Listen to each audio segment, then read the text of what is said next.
CBSE words में आपका स्वागत है।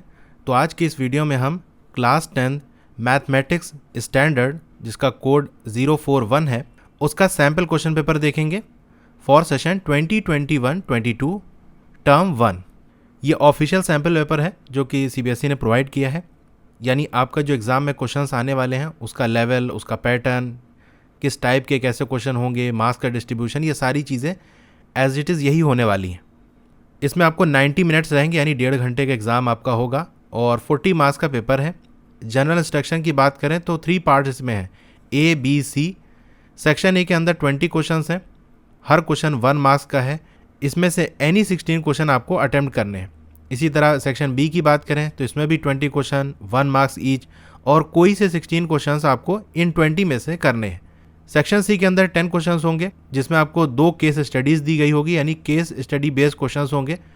टोटल 10 क्वेश्चंस होंगे जिनमें से कोई 8 आपको करने हैं, कोई भी निगेटिव मार्किंग नहीं है। अब सेक्शन ए की तरफ बढ़ने से पहले मैं आपको ये बता दूं कि सेक्शन ए में किस चैप्टर से कितने क्वेश्चंस आए हैं।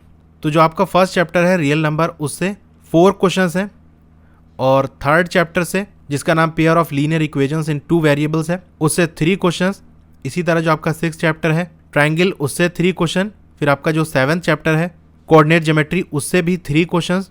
और 8th चैप्टर जो है आपका इंट्रोडक्शन टू ट्रिग्नोमेट्री, 4 क्वेश्चंस। फिर आपका जो 12th चैप्टर है एरिया रिलेटेड टू सर्किल, उससे सिर्फ 1 क्वेश्चन है। और जो आपका 15th चैप्टर है प्रोबेबिलिटी वाला, उससे 2 क्वेश्चन है। ठीक है, तो ये कहानी सेक्शन ए की है। अब चलिए सेक्शन ए के क्वेश्चंस हम देखते हैं। तो यहाँ वही 20 क्वेश्चंस हैं, कोई 16 आपको अटेम्प्ट करने हैं। तो पहला क्वेश्चन हम लेते हैं। इसमें क्या पूछा है, the ratio of LCM and HCF of the least composite and least prime number is. तो सबसे छोटा जो आपका कॉम्पोजिट नंबर है और सबसे छोटा जो प्राइम नंबर है, पहले वो हम पता कर लेते हैं। तो पहले हमको ये पता चलना चाहिए कि प्राइम नंबर और कॉम्पोजिट नंबर क्या होते हैं। प्राइम नंबर की अगर हम बात करें तो ये वो नंबर होते हैं जिसके 2 डिस्टिंक्ट फैक्टर हों, यानी 2 अलग अलग नंबर्स हों जिससे ये डिवाइड हो सके, 2 से ज़्यादा नहीं। ठीक है, तो उसके 2 फैक्टर्स होने चाहिए। ठीक है, तो बताओ 1 प्राइम है या नहीं। अब 1 का तो एक ही फैक्टर है, 1 किससे डिवाइड होगा, सिर्फ 1 से, तो उसके 1 फैक्टर है, तो 1 आपका प्राइम नहीं होगा।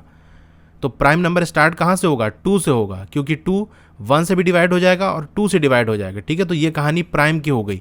कॉम्पोजिट की बात करें तो ये वो नंबर होते हैं जो 2 से ज़्यादा नंबर से डिवाइड होते हैं। तो क्या 1 कॉम्पोजिट नंबर है, 1 तो भाई एक ही नंबर से डिवाइड होगा। कॉम्पोजिट के लिए कंडीशन क्या है, 2 से ज़्यादा। ठीक है, 2 से ज़्यादा नंबर से वो डिवाइड हो, यानी इसके फैक्टर 2 से ज़्यादा हों। तो कंपोजिट नंबर कहाँ से स्टार्ट होगा भाई, 2 आपका प्राइम नंबर है, 3 आपका प्राइम नंबर है, 4 आपका कंपोजिट नंबर है। ठीक है, तो सबसे छोटा प्राइम नंबर आपका 2 हो गया, सबसे छोटा कंपोजिट नंबर 4 हो गया। तो इनके एलसीएम और एचसीएफ का रेशियो निकालना है। तो प्राइम नंबर तो हम यहाँ ऐसे 2 लिख लेते हैं, कंपोजिट नंबर क्या होगा, ये 4 है, तो 4 को हम लिख सकते हैं 2 का स्क्वायर। एलसीएम की बात करें तो जितने भी अलग अलग फैक्टर्स हैं उसे आप लिख लो। तो फैक्टर कौन सा है, बस एक 2 ही है, तो 2 लिख देंगे। फिर जो मैक्सिमम पावर है वही पावर हम लगा देंगे। देखो कंपोजिट में क्या है, 2 का स्क्वायर है, तो हम ये लगा देंगे, तो एलसीएम हमारा 4 हो गया। एचसीएफ की बात करें तो कॉमन फैक्टर्स हम देखेंगे, भाई प्राइम में भी ये 2 है और कंपोजिट में ये 2 है, तो हम 2 लिख दिए। कम पावर वाला लेंगे तो क्या है, 2 की पावर ये 1, तो एचसीएफ हमारा 2 हो गया। बेसिकली आप एलसीएम एचसीएफ तो जानते ही होगे। तो एलसीएम और एचसीएफ का रेशियो निकालना है। एलसीएम हमारा 4, एचसीएफ हमारा 2, तो क्या हो गया, 2:1। इसका बी ऑप्शन सही होगा। सेकंड क्वेश्चन देखते हैं। आपको के की वैल्यू बतानी है, जहां पर लाइन आपका जो 5x + 7y = 3 और 15x + 21y के ये कॉन्साइड कर रही हैं, यानी एक के ऊपर एक है। तो इसके लिए कंडीशन क्या होती है, आपने रेशियोज पढ़े होंगे कि x का जो कोफिशिएंट है, मान लेते हैं पहली इक्वेशन का x का जो कोफिशिएंट, यानी x के पहले जो लिखा हुआ है, ठीक है, a1 अपॉन, और फिर दूसरी इक्वेशन का जो x का कोफिशिएंट है उसे हम a2 मान लेते हैं। तो a1/a2 ये बराबर होगा किसके, y के कोफिशिएंट के रेशियो के बराबर, यानी b1/b2, और ये बराबर होगा जो कांस्टेंट टर्म आपका होगा उसके रेशियो के बराबर। ठीक है, तो c1/c2। तो यहाँ देखो a1 क्या है आपका, x का कोफिशिएंट क्या है, यहाँ पर 5 है, और a2 क्या है, यहाँ पर x का कोफिशिएंट 15 है, तो हम 5/15 कर लेंगे। इसी तरह देखो y का कोफिशिएंट यहाँ 7 है, यानी b1 7 और b2 हमारा क्या है, 21 है, तो 7/21। इसी तरह c1 की बात कर लें तो देखो ये 3 इधर जाएगा। ठीक है, इक्वेशन हमारी क्या होती है, इस तरह से होती है ax + by + c = 0। तो 3 इक्वल के आगे है, इस साइड ले आएंगे तो -3 हो जाएगा। तो C1 हमारा -3 और C2 हमारा क्या है, देखो ये K है, K भी इधर जाएगा तो माइनस साइन लग जाएगा, -K हो जाएगा। अब इसका रेशियो क्या है, 5 3 ज़ा 15, 7 3 ज़ा 21, यानी 1/3 इक्वल्स -3/-K। तो माइनस माइनस इधर हट जाएगा, क्रॉस मल्टीप्लाई करेंगे, K इधर हो जाएगा, 3 इधर हो जाएगा, यानी K इज इक्वल टू 3 3 ज़ा 9। तो K की वैल्यू हमारी 9 आ जाएगी। कौन सा ऑप्शन होगा, ये A वाला होगा। ठीक है, थर्ड वाला क्वेश्चन है, a girl walks 200 metre toward east. ठीक है, तो हम बना लेते हैं, एक गर्ल है जो ईस्ट की तरफ 200 मीटर चल रही है, देन 150 मीटर टुवर्ड्स नॉर्थ, फिर वो ऊपर की तरफ 150 चलती है। ठीक है, the distance of the girl from the starting point, the starting point ये है, अब गर्ल यहाँ पहुँची है, इसके बीच की आपको ये दूरी निकालनी है। तो आप वही पाइथागोरस थ्योरम लगाओगे, 150 का स्क्वायर प्लस 200 का स्क्वायर, ये बराबर होगा किसके, ये जो डिस्टेंस हमको निकालनी है डी स्क्वायर के। ये तो बस सिर्फ कैलकुलेशन है, इसमें कुछ है नहीं, तो मैं ऐसे करके नहीं दिखाऊंगा, इसे आप स्क्वायर करके ऐड करके रूट निकाल लेना, तो डी की वैल्यू आपकी 250 आएगी। ठीक है, तो इसका कौन सा ऑप्शन होगा, बी। देखो यहाँ पर distance of the girl from starting point लिखा हुआ है, अगर ये क्वेश्चन में होता the distance covered by girl, कितनी डिस्टेंस कवर की गई, तब आप क्या बताते, तो कितनी कवर की गई, एक तो 200 चली, उसके बाद 150 चली, तब आंसर हमारा 350 होता। अगर डिस्टेंस कवर्ड लिखा होता, कितनी दूरी उसने तय की, यहाँ सिर्फ हमको डिस्टेंस बतानी है। ठीक है, तो इसीलिए हम शॉर्टेज डिस्टेंस मेजर करेंगे। अब फोर्थ क्वेश्चन है, length of diagonal of rhombus, यानी जो आपका रोम्बस है उसके डायगोनल्स की लेंथ दी हुई है 24 सेंटीमीटर और 32 सेंटीमीटर। हमको बताना है length of the altitude of the rhombus. तो ठीक है, थोड़ा सा रोम्बस के बारे में हम जान लेते हैं, क्या होता है, कैसे होता है। तो ये जो आपकी फिगर है, ये आपका रोम्बस होता है। ठीक है, डायमंड शेप जिसे हम कहते हैं, और इसके 4 साइड्स होती हैं, और सारी ही साइड क्या होती हैं, इक्वल होती हैं। अब चलिए इसके डायगोनल ड्रॉ करते हैं। एक डायगोनल आपका ये होगा और दूसरा डायगोनल आपका ये होगा। ठीक है, दोनों अपोजिट वर्टिसेस को ज्वाइन करेगा। ये जो एंगल होगा वो 90 डिग्री होगा। ठीक है, ये वाला भी, ये वाला भी और ये वाला भी, सारे ही क्या होंगे, 90 डिग्री एंगल होगा। और एक डायगोनल दूसरे डायगोनल को 2 बराबर बराबर हिस्से में बांटता है, यानी ये ब्लू वाला जो डायगोनल है वो ग्रीन वाले को 2 बराबर हिस्सों में बांट देगा। जैसे हम मान लेते हैं जो ब्लू वाला डायगोनल है उसकी लेंथ आपकी है D1। ठीक है, और जो ग्रीन वाला है उसकी लेंथ क्या है, D2 है। तो ये जो दूरी होगी वो क्या होगी, बिल्कुल हाफ होगी, D1/2। इसी तरह ये जो डिस्टेंस होगी ये क्या होगी, D2/2। ठीक है, तो दोनों डायगोनल इस तरह से एक दूसरे को कट करते हैं कि एक दूसरे को 2 बराबर हिस्से में बांट देते हैं। ठीक है, डायगोनल के 2 बराबर टुकड़े हो जाते हैं। अब हमसे क्वेश्चन में इस रोम्बस के एल्टीट्यूड के बारे में पूछा है, तो इस डायग्राम को थोड़ा सा हमें रोटेट करना पड़ेगा। चलिए पहले इसका नाम दे देते हैं, ये मान लेते हैं A है, ये B है, ये C है और ये D है।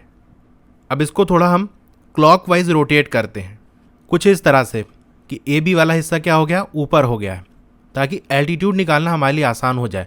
क्योंकि एल्टीट्यूड क्या होता है, ये जो इसकी हाइट होती है वो एल्टीट्यूड होता है। ठीक है, यानी एक एज से हम परपेंडिकुलर डालें अपोजिट साइड में बिल्कुल 90 डिग्री पे। ठीक है, ये आपका 90 डिग्री होगा। तो चलिए डायगोनल में बना लेता हूँ। ये हमारा एक तो DB वाला डायगोनल था, ब्लू कलर वाला, और ग्रीन कलर वाला हमारा AC था। हमें डायगोनल्स की वैल्यू दी है। ठीक है, तो D1 हमारा मान लेते हैं, किसी को भी मान सकते हैं, D1 हमारा 32 है और D2 हमारा 24 है। तो ये लेंथ क्या हो जाएगी, हाफ हो जाएगी, यानी 24/2, तो कितना हो जाएगा, 12 हो जाएगा। इसी तरह ये वाली लेंथ की मैं बात करूं तो ये क्या हो जाएगा, 32/2, 16 हो जाएगा। ये एंगल मैंने आपको बताया था कि जो इंटरसेक्ट करते हैं वो आपका 90 डिग्री बनाता है। ठीक है, तो आप देख सकते हो ये पूरा एक ट्रायंगल बन गया है जो लाइट ब्लू कलर से है। इसको मान लेते हैं अगर हम, ये O है, तो AOD क्या है, एक ट्रायंगल आपका बन गया है, जहाँ O वाला क्या है, 90 डिग्री है। 2 साइड्स हमको पता है, पाइथागोरस थ्योरम लगा के हम इसकी साइड निकाल सकते हैं। ठीक है, यानी AD जो हमको निकालना है, ये वाली साइड, ये क्या है, 90 डिग्री से सामने है, और 90 डिग्री के अपोजिट जो होती है, सामने जो साइड होती है वो आपकी हाइपोटेन्यूज होती है। ठीक है, तो AD का स्क्वायर क्या हो जाएगा, AO जो साइड है यानी 12 का स्क्वायर प्लस DO जो है यानी 16 का स्क्वायर। ठीक है, तो इसको सॉल्व करने के बाद AD की वैल्यू जो आएगी आपकी वो 20 आएगी। ठीक है, 20 सेंटीमीटर्स। अब इस साइड का हमें फ़ायदा क्या होगा, तो एरिया ऑफ रोम्बस का फॉर्मूला होता है बेस इंटू एल्टीट्यूड। ठीक है, ALT हम लिख देते हैं, अब रोम्बस की सारी साइड्स बराबर होती हैं, तो जो साइड AD है वही DC है और वही आपका BC है और वही AB है, ठीक है। तो ये हमारा जो बेस है वो हमको पता चल गया क्या है, 20 है, ठीक है। ये वैल्यू हमको 20 पता चल गई। अब एरिया हमको पता चल जाए तो एरिया का एक और फॉर्मूला होता है, वो क्या होता है, हाफ D1 यानी डायगनल 1 मल्टीप्लाई बाय डायगनल 2। तो हाफ डायगनल 1 हमारा क्या है, 32 है और डायगनल 2 हमारा 24 है। इसको सॉल्व करेंगे तो एरिया की वैल्यू हमारी आएगी 384, ठीक है। तो यहाँ से एरिया भी पता चल गया 384। तो हम ये एल्टीट्यूड यहाँ से निकाल सकते हैं, ये 20 जाकर यहाँ डिवाइड हो जाएगा तो एल्टीट्यूड की वैल्यू आ जाएगी 19.2 सेंटीमीटर, ठीक है।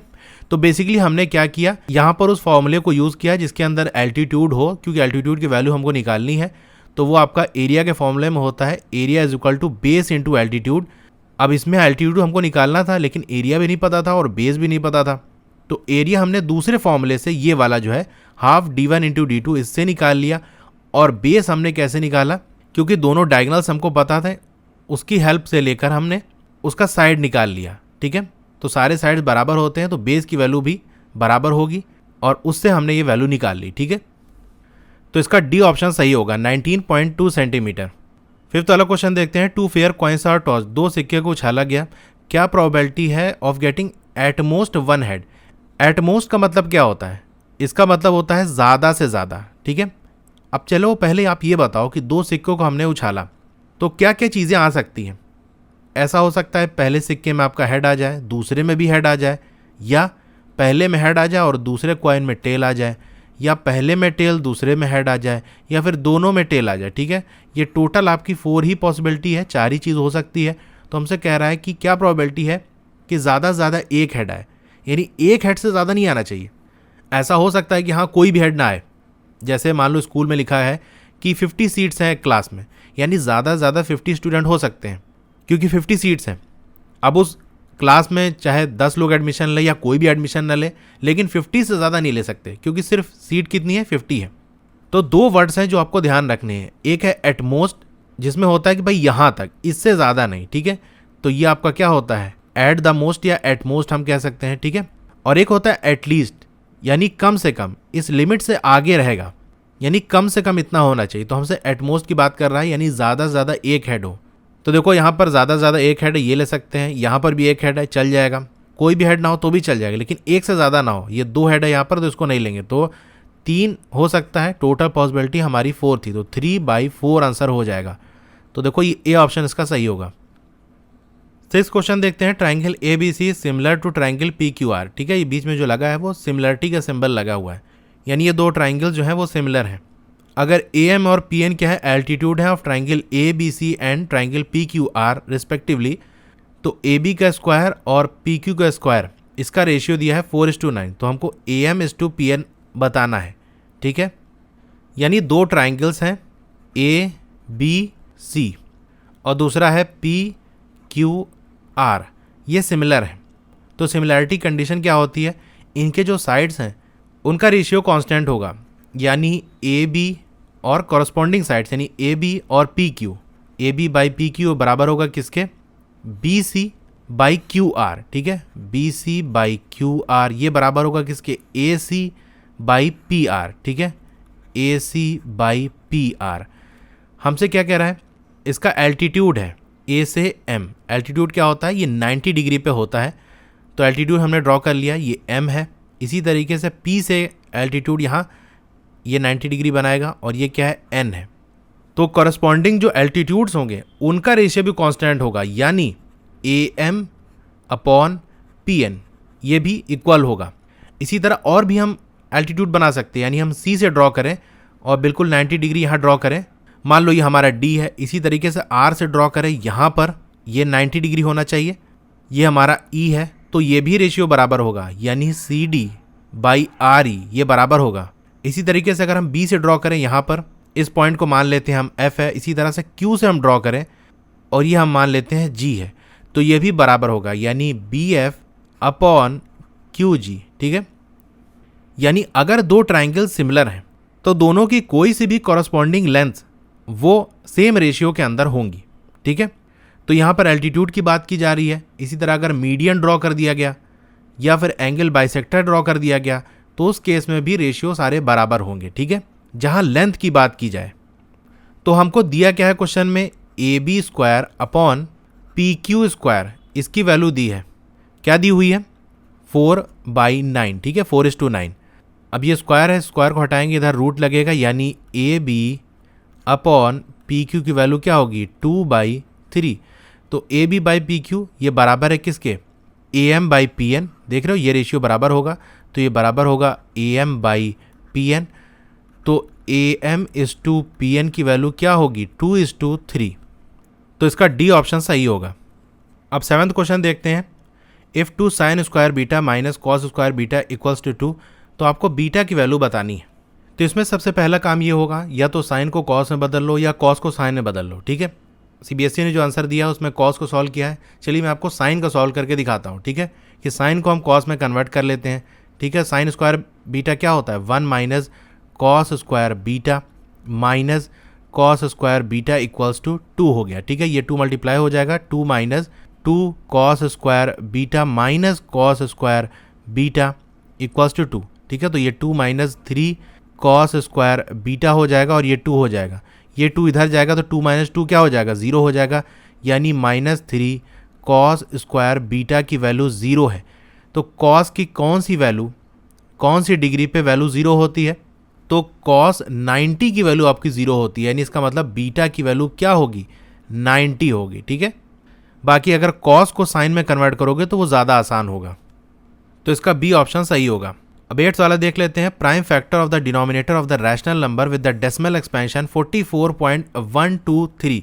तो भाई ये तो बहुत ही आसान क्वेश्चन है, आपने किया होगा कि इसमें हम सबसे पहले क्या करेंगे, देखो पहले डेसिमल हटाओ 44, यहाँ पर डेसिमल के आगे 3 डिजिट हैं, डेसिमल हटाएंगे नीचे क्या आएगा, उसकी जगह 1 आएगा और आगे जितनी डिजिट हैं उनके बदले में 0 आएगा, ठीक है।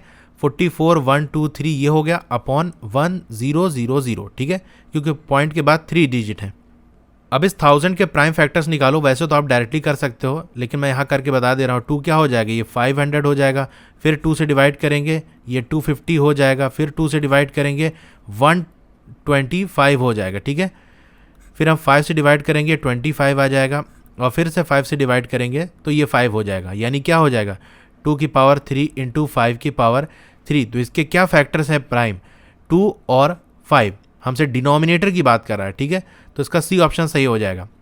या वैसे ही अगर आपने पढ़ा होगा तो इतना जानते होगे, वो रैशनल नंबर यानी जो आपका थ्योरम 1.5 है उसमें क्या लिखा हुआ है कि मान लो x कोई रैशनल नंबर है, ठीक है, जिसका जो डेसिमल एक्सपेंशन है वो टर्मिनेट कर जा रहा है, यानी एंड हो जा रहा है। जैसे देख रहे हो ना 44.123, तो 3 पे आके खत्म हो जा रहा है, सीरीज आगे नहीं चल रही है। तो अगर उसका डेसिमल एक्सपेंशन टर्मिनेट कर जा रहा है तो हम x को p/q के फॉर्म में लिख सकते हैं, जहां p और q क्या होंगे, को प्राइम होंगे, और जो आपका q है वो किस फॉर्म में होगा 2 की पावर n और 5 की पावर m के फॉर्म में, यानी इसके 2 फैक्टर्स होंगे 2 और 5, या तो 2 होगा या तो 5 होगा या तो फिर दोनों होगा 2 और 5। अब 9th वाला क्वेश्चन देखते हैं, the lines x is equal to a, तो 2 लाइन आपको यहाँ दी हुई x is equal to a और y इक्वल्स टू b, ये क्या होंगी, इंटरसेक्टिंग होगी, पैरेलल होंगी, ओवरलैपिंग होगी, या इनमें से कुछ नहीं होंगी। तो चलिए मैं यहाँ पर आपका ये y एक्सिस बनाता हूँ और ये x एक्सिस ड्रॉ करते हैं, ठीक है।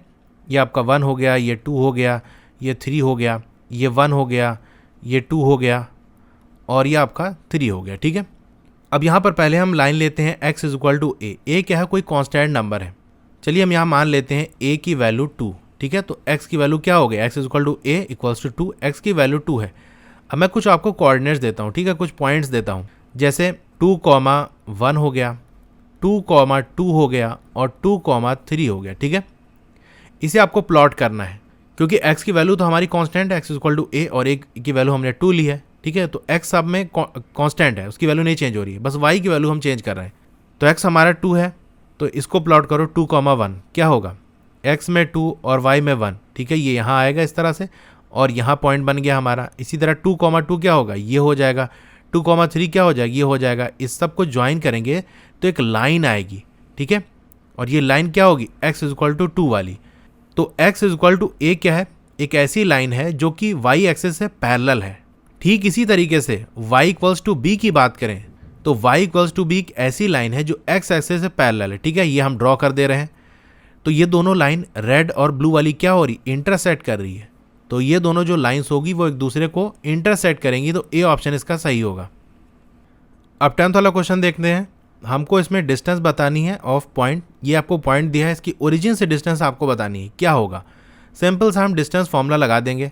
ठीक है, क्या होता है, डी इज इक्वल टू, ये अंडर रूट होता है x2 माइनस x1 का whole square plus y2 minus y1 इसका होल स्क्वायर। ठीक है, तो चलिए हम इसको x1 मान लेते हैं और इसको y1 मान लेते हैं। इसी तरह ओरिजिन क्या होगा, 0,0, तो इसको हम x2 मान लेते हैं, इसको हम y2 मान लेते हैं। तो x2 क्या है, 0 और माइनस x1, ये -5 है तो माइनस माइनस प्लस हो जाएगा। ठीक है, इसका होल स्क्वायर प्लस y2 हमारा 0 है और -6 इसका होल स्क्वायर, यानी 5 5 25 और 6 6 36।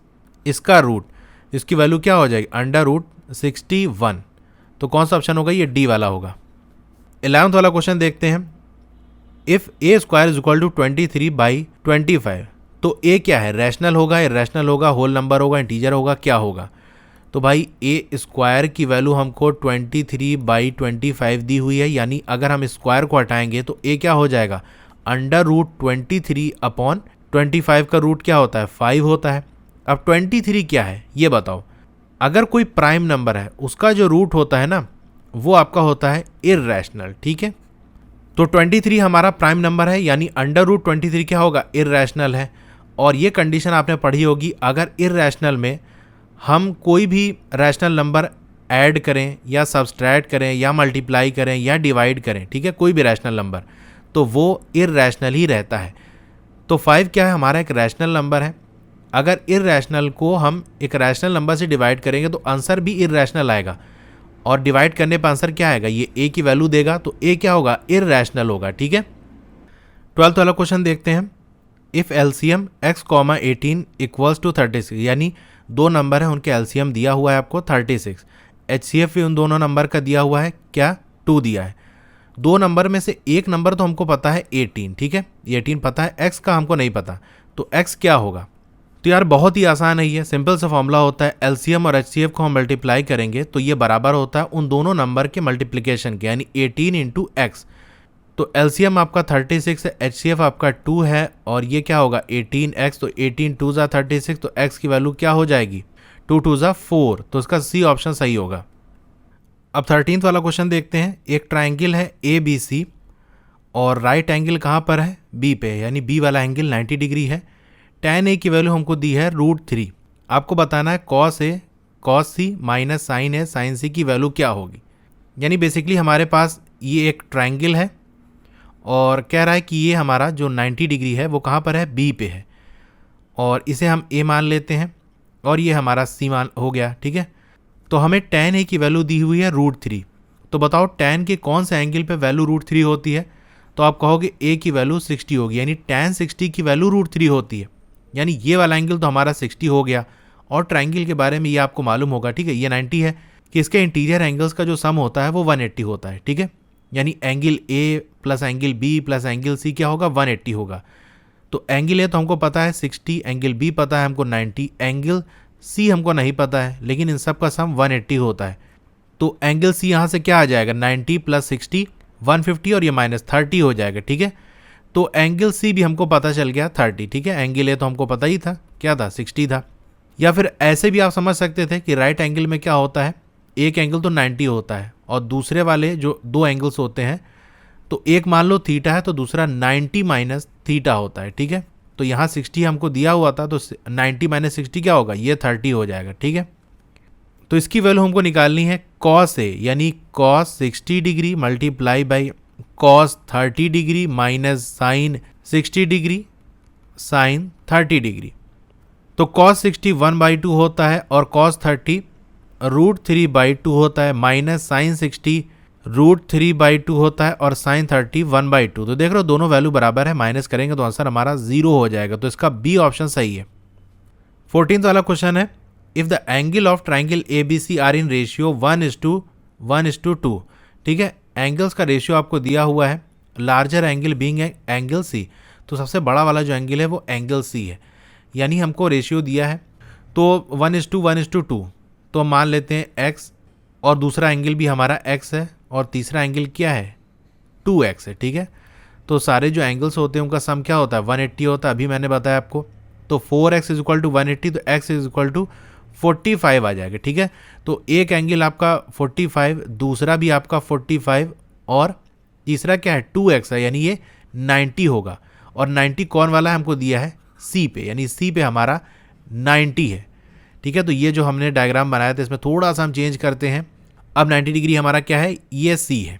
अब A और B किसी को भी मान सकते हैं क्योंकि दोनों एंगल तो बराबर है 45 45। तो चलिए हम A इसको मान लेते हैं और B इसको मान लेते हैं, ठीक है। ये भी 45 है और ये भी हमारा 45 है, ठीक है। ये 90 है। तो हमको वैल्यू बतानी है सेक A की, यानी सेक 45 अपॉन कॉसेक 45। तो सेक 45 की वैल्यू होती है √2, कॉसेक 45 की डिग्री भी क्या होती है √2 होती है, क्योंकि जो आपका साइन 45 होता है ना वो 1/√2 होता है, ठीक है। और 45 पे साइन और कॉस दोनों की वैल्यू बराबर होती है, ठीक है। यानी कॉस 45 भी 1/√2 होता है और साइन का उल्टा क्या होता है कॉसेक होता है और कॉस का उल्टा सेक होता है, ठीक है। तो इसीलिए √2 हो गया। माइनस tan 45 1 होता है और cot 45 भी 1 होता है, ठीक है। तो ये कट गया, 1 हो गया, 1 माइनस 1 0 हो जाएगा। तो 0 कौन सा है, ए वाला ऑप्शन इसका सही है। 15 वाला क्वेश्चन है the number of revolution made by the circular wheel of radius 0.7 metre in rolling a distance of 175 metre is, यानी एक पहिया वो घूम रही है, उस पहिया का रेडियस आपको दिया है 0.7 मीटर और वो रिवॉल्व करते हुए घूमते हुए कितनी डिस्टेंस कवर कर रही है 175। तो सिंपल सा फॉर्मूला होता है नंबर ऑफ रेवोल्यूशन निकालने का कि आपकी कितनी डिस्टेंस वो टोटल कवर कर रही है। तो डिस्टेंस कितनी है 176 अपॉन जो सर्कुलर व्हील है उसका सरकमफेरेंस क्या है, यानी 2πr। 2πr की वैल्यू हमको निकालनी है। 2 और पाई हम यहाँ लेंगे 22/7 और r हम लेंगे 0.7, ठीक है।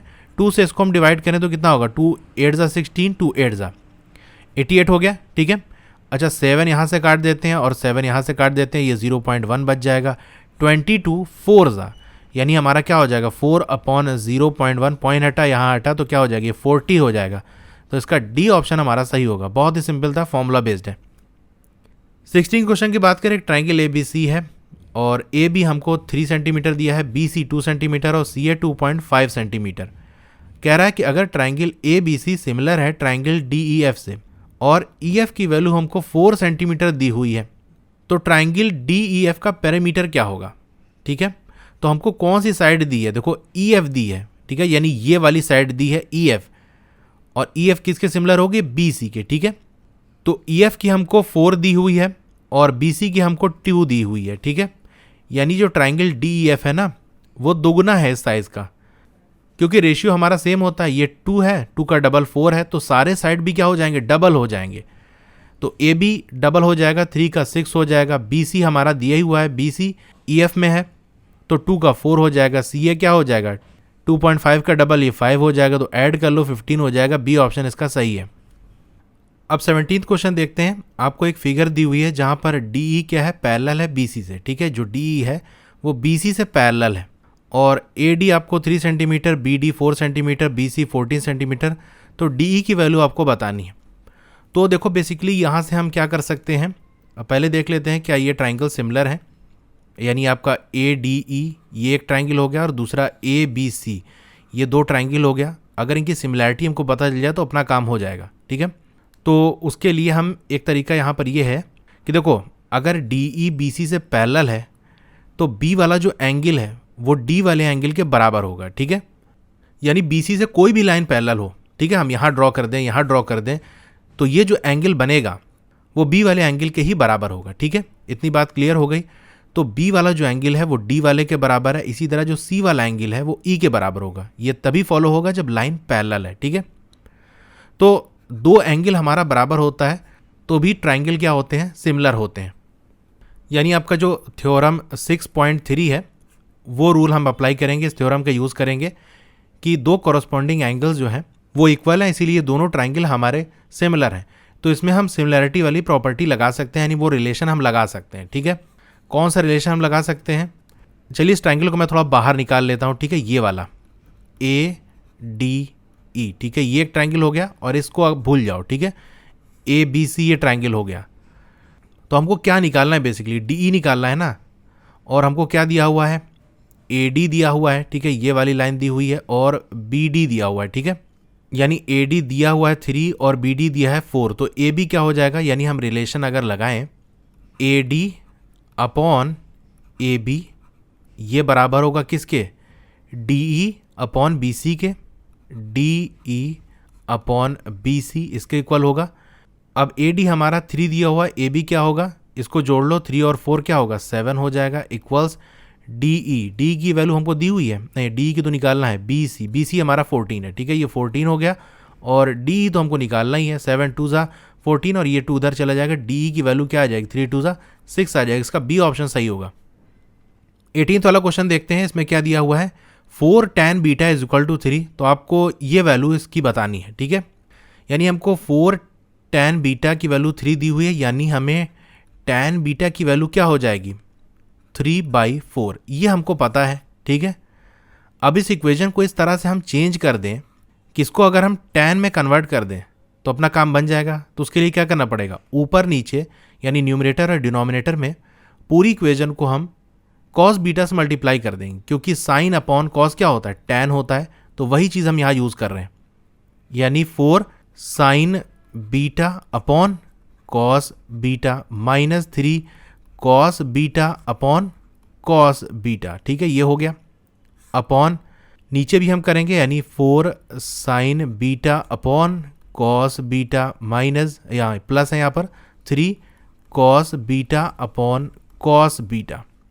तो sine beta upon cos beta तो टैन हो जाएगा, यानी 4 tan beta minus cos beta cancel हो जाएगा, अपॉन 3 हो जाएगा, और ये क्या हो जाएगा 4 टैन बीटा माइनस यहाँ प्लस 3 हो जाएगा, ठीक है।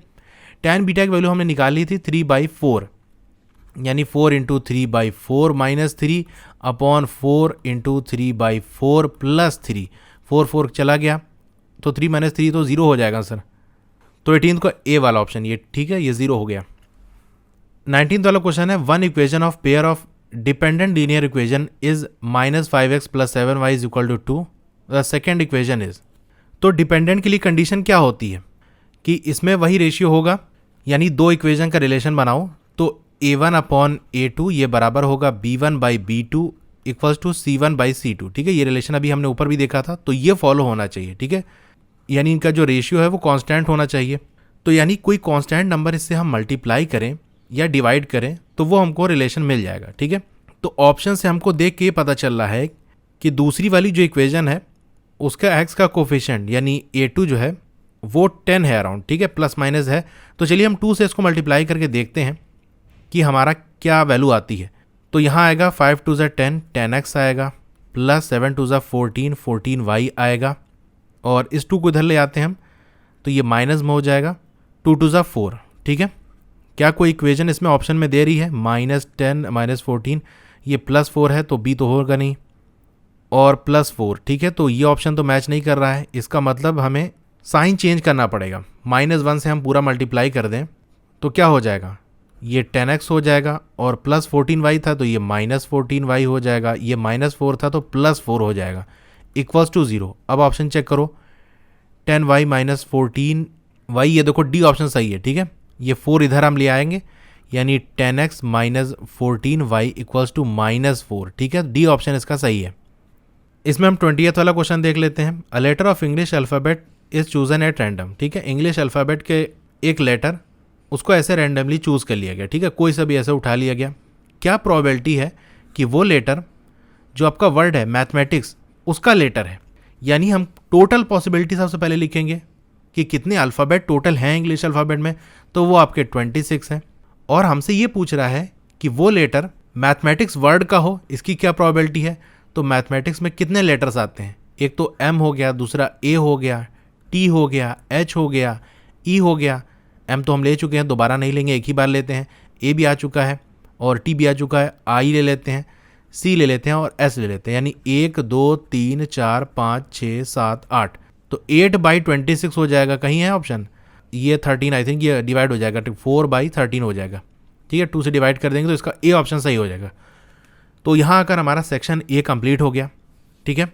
अब सेक्शन B अलग वीडियो में हम डिस्कस करेंगे, वो इसलिए क्योंकि वीडियो बड़ी बन जाती है तो मैंने देखा है कि ज़्यादातर लोग पूरी वीडियो नहीं देखते, ठीक है। एवरेज व्यू ड्यूरेशन काफ़ी कम है, यानी मैं मान के चलूँ तो 10% से कम रहता है, यानी पूरी वीडियो देखने वाले 10% भी लोग नहीं रहते हैं, ठीक है। तो बड़ी वीडियो में ये होता है, थोड़ा सा देखे चले गए, इसलिए मैं इसे पार्ट वाइज बना रहा हूँ, ठीक है। सेक्शन ए यहाँ हो गया, अगली वीडियो में हम सेक्शन बी और फिर उसके बाद सेक्शन सी डिस्कस कर लेंगे। थोड़ी वीडियो लेट हो जा रही है, उसके बहुत सारे रीज़न हैं। एक रीज़न उसमें से बड़ा ये है कि मेरे आसपास हाईवे का कंस्ट्रक्शन हो रहा है, तो दिन भर ड्रिलिंग और उसके बाद तोड़ने की इस तरह की आवाज़ आती रहती है, तो बहुत मुश्किल से टाइम निकलता है। वरना वीडियो रिकॉर्ड तो हो जाएगी, लेकिन इतना डिस्टर्बेंस होगा कि आपको वीडियो सुनने में अच्छी नहीं लगेगी, ठीक है। इसीलिए मैं थोड़ा वेट करता हूँ कि हाँ थोड़ा शोर कम हो जाए तो मैं रिकॉर्ड करूँ। ओके, तो सारी ये जो वीडियोस हैं मैं एक प्लेलिस्ट में ऐड कर दूंगा। वो प्लेलिस्ट पहले से बनी है, उसके अंदर सोशल साइंस का और साइंस के सारे सैम्पल पेपर की वीडियो मैं डाल चुका हूँ, ठीक है। तो इसकी भी उसी में डाल दूंगा, मैथ्स की। सबका लिंक आपको डिस्क्रिप्शन में मिल जाएगा। ओके, तो आपको ये वीडियो कैसी लगी कमेंट करके ज़रूर बताइए। अच्छी लगी हो तो लाइक करिए, और अगर आप चैनल पर नए हैं तो चैनल को सब्सक्राइब ज़रूर करिए, और उसके बगल में एक बेल का आइकन होगा, उसको दबा के जब ऑल पे क्लिक कर देंगे तो नई वीडियो आते ही आपको मैसेज आ जाएगा। और दूसरे सब्जेक्ट का आपको पढ़ना है तो सबका प्लेलिस्ट का लिंक नीचे दिया हुआ है, वहाँ से जाके डिटेल में आप चैप्टर्स पढ़ सकते हो। ओके, तो फिर मिलते हैं इसके अगले पार्ट वाली वीडियो में। Thank you.